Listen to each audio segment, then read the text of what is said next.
Армысыздар достар, менің каналыма қош келдіңіздер. Бүгін сіздермен қазақша палау жасайтын боламыз. Видео басталмас бұрын менің каналыма тіркеліп, лайк басып отырыңыздар.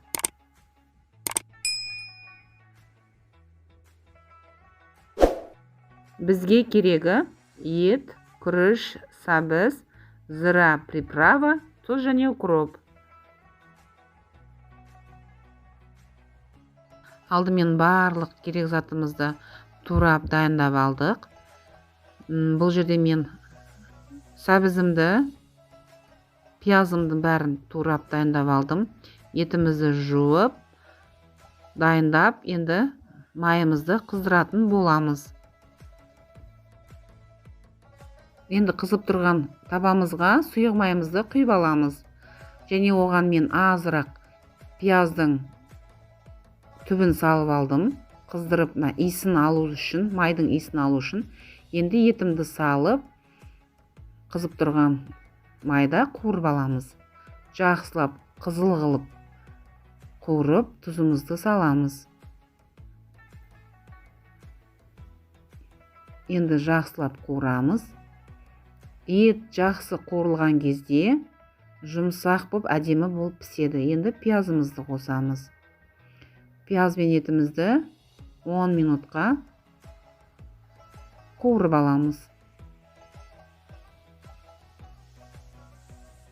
Міне жақсылап қуырылып жатыр. Енді сәбізімізді саламыз.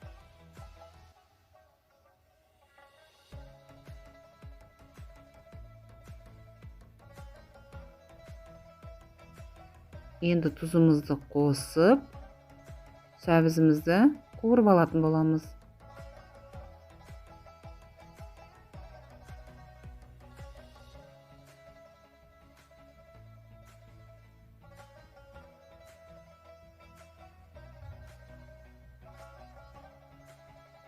Енді зирамызды қосатын боламыз.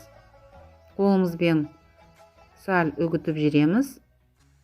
Өте дәмді болады. Зираның иісі деген енді керемет шығып тұрады, аңқып. Енді мен палауға қосатын приправамды да қосып жібердім.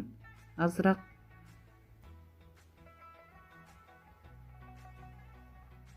Өте дәмді, иісі керемет болып шығады.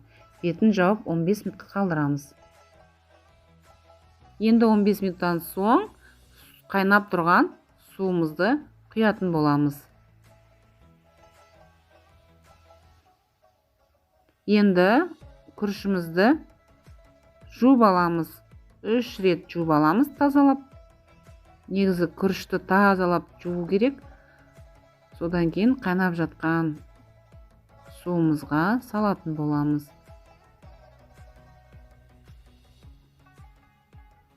Енді 15 минутқа қалдырамыз. Бетін жауып. 15 минуттан соң астын бір араластырып аламыз. Енді әркім қалай істейді.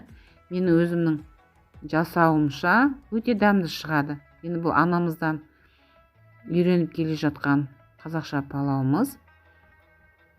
Енді арасын өстіп оқтаумен сәл-сәл тесіп қоямыз.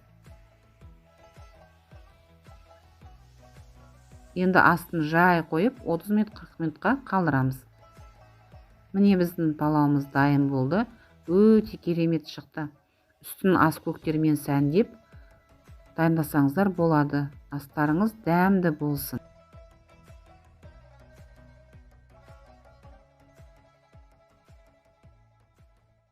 Құрметті менің көрермендерім, менің каналымды 80%-ға жуық адам без подписки көреді екен. Менің арнама тіркеліп қазақша контенттің дамуына үлес қосыңыздар. Тіркелген әрбір жанға мен бақыт тілеймін. Менімен бірге болған жандарға алғысым шексіз.